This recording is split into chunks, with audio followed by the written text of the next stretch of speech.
এটাই পৃথিবীর একমাত্র ধারালো এবং শক্তিশালী ছুরি, যে ছুরি ব্যবহার করে অন্য আরেকটা লোহাকে কেটে ফেলতে পারবেন।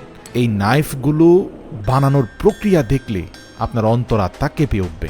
কতটা পরিশ্রম, দক্ষতা আর সাহসিকতার সাথে এগুলো বানানো হয়। শুধু কাগজের পাতা নয়, যে কোনো লৌহদণ্ড কেটে ফেলতে পারে এই নাইফ। তো কোরিয়ার সিওলের মধ্যে এই নাইফগুলো বানানোর জন্য শুরুতে আমরা দেখতে পাই কম্প্রেস করা অন্তত 8 থেকে 10টি লোহার পাতকে একত্রিত করে সেগুলোকে চারপাশ থেকে গ্যাস ওয়েল্ডিং করে একত্রিত করা হয়। তারপরে সেগুলোকে ফায়ার হোপারের ভিতরে দিয়ে উত্তপ্ত অগ্নিকুণ্ডের মতো করে তার সাথে বিভিন্ন রকমের কেমিক্যাল মিশিয়ে সেটাকে অনবরত আঘাতের পর আঘাত করে করে আরো বেশি পরিমাণে কম্প্রেস করার চেষ্টা করা হয়। আপনারা জানেন, প্রাচীন কাল থেকে লোহা মানুষের শক্তির উৎস।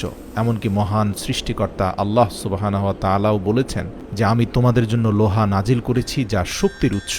এবং এই লোহা পৃথিবীর বুকে এমন একটা শক্তিশালী বস্তু যার উৎপাদন পৃথিবীতে হয়নি, এটা আসমান থেকে এসেছে। পবিত্র কোরআনেও বিজ্ঞানীদের এই তথ্যের পরিপূর্ণ সত্যতা মিলেছে। আপনারা দেখতে পাচ্ছেন যে ইতিমধ্যে সে লৌহদণ্ডটাকে চ্যাপ্টা করতে করতে এক পর্যায়ে মধ্যখান থেকে কেটে সেটাকে আবার একত্রিত করে আরো বেশি পরিমাণে কেমিক্যাল মিশিয়ে সেটাকে আবারও হোপারের ভিতরে প্রচণ্ড তাপে উত্তপ্ত করা হচ্ছে এবং তারপরে ইলেকট্রিক কম্প্রেসরের মাধ্যমে যতটুকু সম্ভব সেটাকে কম্প্রেস করার চেষ্টা করা হচ্ছে। কম্প্রেসিং এবং হিটিং, এই প্রক্রিয়াটা অনবরত যত বেশি ধৈর্যের সাথে করা যায়, এই নাইফগুলো তত বেশি ধারালো আর শক্তিশালী হয়ে ওঠে। একসময় যুদ্ধের ময়দানে ব্যবহৃত তলোয়ারের জন্য একই প্রক্রিয়া অনুসরণ করা হতো। আপনারা যারা আর্তুগুল সিরিজ দেখেছেন সেখানে দেখেছেন যে প্রতিটা হাতুড়ির আঘাতে তারা আল্লাহু আকবার শব্দটা বলতো। এতে সে লৌহদণ্ড আরো বেশি কম্প্রেস হতো, তারা বেশি মানসিক শক্তি পেত। আর এজন্যই তার্কিশদের লৌহ নির্মিত অস্ত্রশস্ত্রগুলো এতটাই ধারালো এবং শার্প ছিল যে শত্রুপক্ষের জন্য সেগুলো আতঙ্কের কারণ ছিল। এই যে কোরিয়ান ব্যক্তিটিকে দেখছেন, সে একটি লোহার চাকু নির্মাণের জন্য অন্তত 1 থেকে 2 দিন পর্যন্ত সময় নেয়। দীর্ঘ কয়েক ঘন্টা ব্যাপী কঠোর পরিশ্রম করতে থাকে। ব্যবহার হয় স্বয়ংক্রিয় কম্প্রেসর মেশিন, স্বয়ংক্রিয় হাতুড়ি, এমনকি নিজের হাতে ম্যানুয়াল হাতুড়ি দিয়েও মাঝে মাঝে কাজ করতে হয়। এই কাজগুলো আসলে এক একটি আর্ট, যা পৃথিবীর বুকে অন্তত দীর্ঘ 5000 বছরেরও বেশি সময় ধরে চলে আসছে। আপনারা জানেন, হযরত দাউদ আলাইহিস সালামের মাধ্যমে পৃথিবীর বুকে সর্বপ্রথম লোহা নাজিল হয়। এরপর থেকে লৌহ নির্মিত বিভিন্ন বস্তু পৃথিবীর বুকে আমরা দেখতে পাই। হযরত দাউদের পূর্বে পৃথিবীতে লোহা ছিল না বলে হযরত নূহ আলাইহিস সালামের সময়ে যে নৌকা নির্মিত হয়েছে তা পরিপূর্ণরূপে কাঠ দ্বারা নির্মিত হয়েছিল। এমনকি একটি কাঠের সাথে আরেকটি কাঠের সংযোগের জন্য কাঠই ব্যবহার হয়েছে। কিন্তু বর্তমান জামানায় অধিকাংশ নৌযান লোহা নির্মিত।